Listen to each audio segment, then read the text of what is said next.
रूस और यूक्रेन जंग के 22वें दिन रूस के राष्ट्रपति व्लादिमीर पुतिन पर शिकंजा का लगातार कस रहा है। कल इंटरनेशनल कोर्ट ऑफ जस्टिस में रूस को बड़ा झटका लगा, तो वहीं अमेरिकी राष्ट्रपति जो बाइडेन ने पुतिन को युद्ध का अपराधी कह दिया है। पुतिन पर युद्ध रोकने का चौतरफा दबाव है, मगर 22वें दिन भी रूस का आक्रमण लगातार जारी है।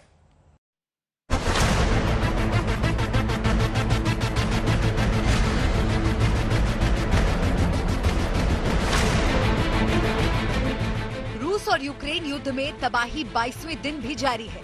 मारियोपोल में बीच सड़क पर रूसी टैंक बेखौफ घूम रहा है, मगर उसे अंदेशा नहीं कि एंटी टैंक मिसाइल लिए यूक्रेनी उसे निशाना बना रहे हैं।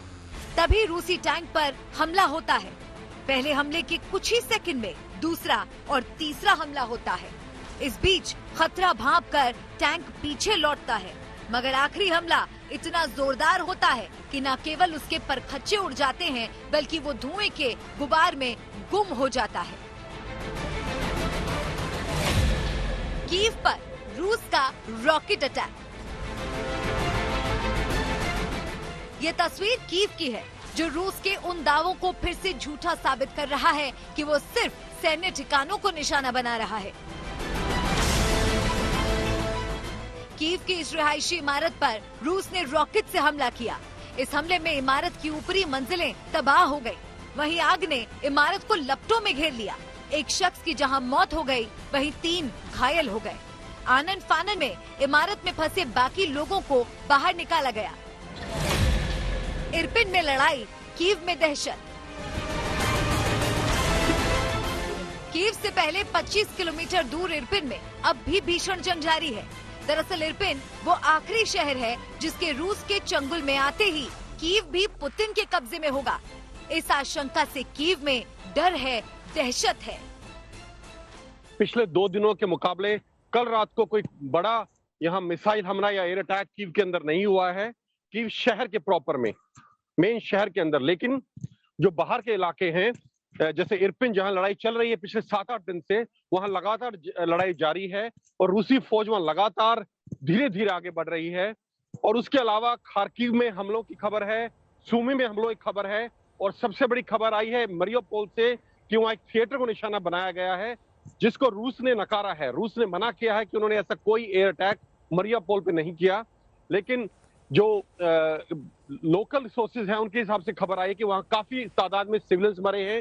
सूमी में कुछ लोग ग्रोसरी लेने के लिए, खाना पानी लेने के लिए लाइन में लगे थे, वहां भी खबर आई है कि 13 लोगों की मृत्यु हुई है।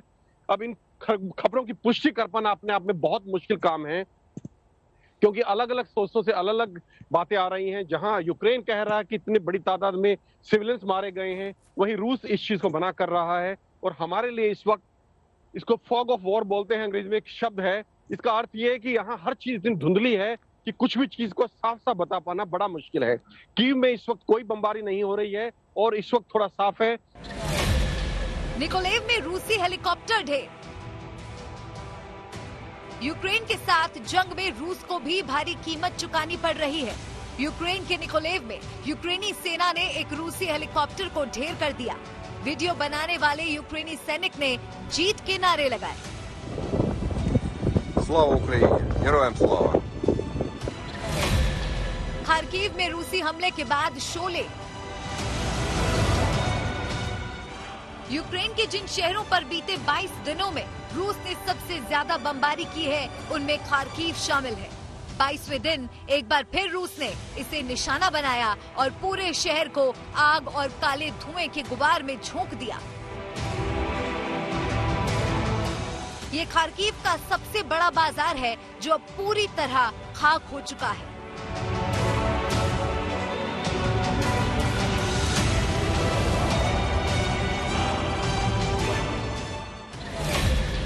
मारियोपोल में थिएटर पर बमबारी। गूगल की सैटेलाइट तस्वीर में दिख रही लाल छत वाली ये इमारत एक थिएटर है।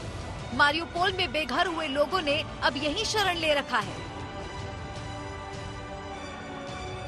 यूक्रेन ने दावा किया कि बुधवार रात रूस ने इस थिएटर को भी निशाना बनाया। रूस के हमले के बाद यहां अफरा तफरी मच गई।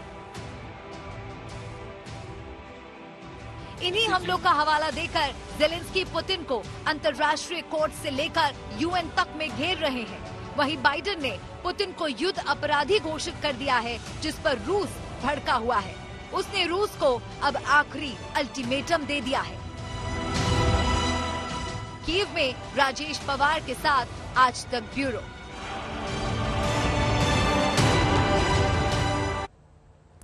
रूस और यूक्रेन युद्ध भयंकर मानवीय त्रासदी में बदल चुका है। लगातार आम लोग मारे जा रहे हैं और जो मारे जा रहे हैं उन्हें दफनाने तक के लिए कोई इंतजाम नहीं है। स्कूल, अस्पताल, चर्च हमलों से बचाने के लिए कोई भी जगह अब महफूज नहीं बची है।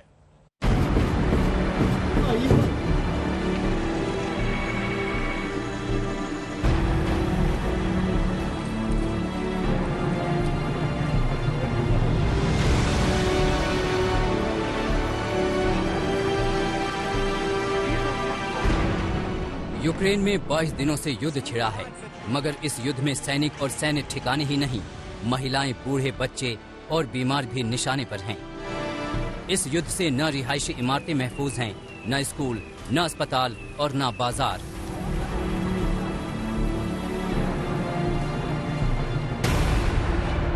खार्किव की तस्वीर देखिए।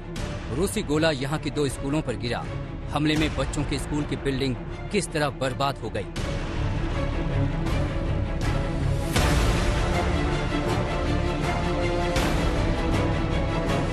हमले के बाद की तस्वीरें देखिए। क्लासरूम में बच्चों की किताबें, पेंसिलें बिखरी हुई हैं। ब्लैक बोर्ड बच गया है और किसी तरह स्कूल की एंट्री पर लगी ये पेंटिंग सुरक्षित बची है। कोई किसी स्कूल को कैसे नष्ट कर सकता है?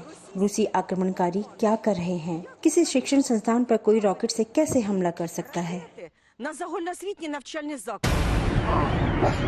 रूस यूक्रेन युद्ध भीषण मानवीय त्रासदी लेकर आया है। ये तस्वीर यूक्रेन के ओडेसा की है। सिर पर मंडराती मौत से भागने के लिए पूरा का पूरा शहर रेलवे स्टेशन पर उमड़ पड़ा। भारी तादाद में महिलाएं, बच्चे और बुजुर्ग किसी तरह शहर छोड़कर निकल जाना चाहते थे। आखिरकार उन्हें ट्रेन में सवार होने का मौका मिला, मगर परिवार से अलग हुए मर्द अपने बच्चों से जुदा होते हुए रो पड़े।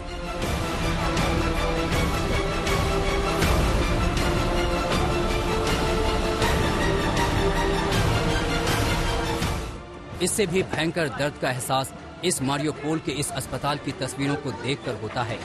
यहाँ गोलीबारी से गंभीर रूप से घायल लोगों का तांता लगा है, जिनमें से कई यहाँ आकर दम तोड़ देते हैं। जिनकी सांसें उखड़ जाती हैं, उन्हें अस्पताल के बेसमेंट में लावारिस छोड़ दिया गया है।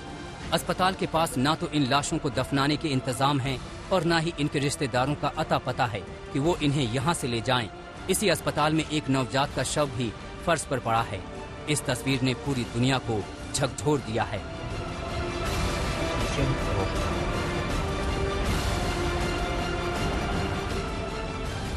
ज़ेलेंस्की बार बार कह रहे हैं कि पुतिन अपने हाथ बेकसूर लोगों के खून से रंग रहे हैं।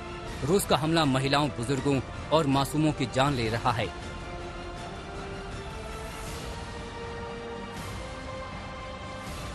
Втрати окупантів продовжують зростати. Кількість знищених солдатів противника вже наближається до 14 тисяч. Десятки тисяч російських військових поранені. Вони втратили вже більше сотні гвинтокрилів. Скоро буде сотня втрачених літаків. Більше 400 російських танків знищено. Плюс декілька тисяч інших одиниць техніки. पूरी दुनिया हैरान है कि पुतिन आखिर क्या चाहते हैं। 22 दिन बाद रूस ने यूक्रेन में कुछ बड़ा हासिल नहीं किया है। वहीं तमाम शहरों पर मिसाइलों और विमानों से किए जा रहे हमले भयंकर मानवीय त्रासदी का रूप ले चुके हैं। कीव से राजेश पवार के साथ आज तक ब्यूरो।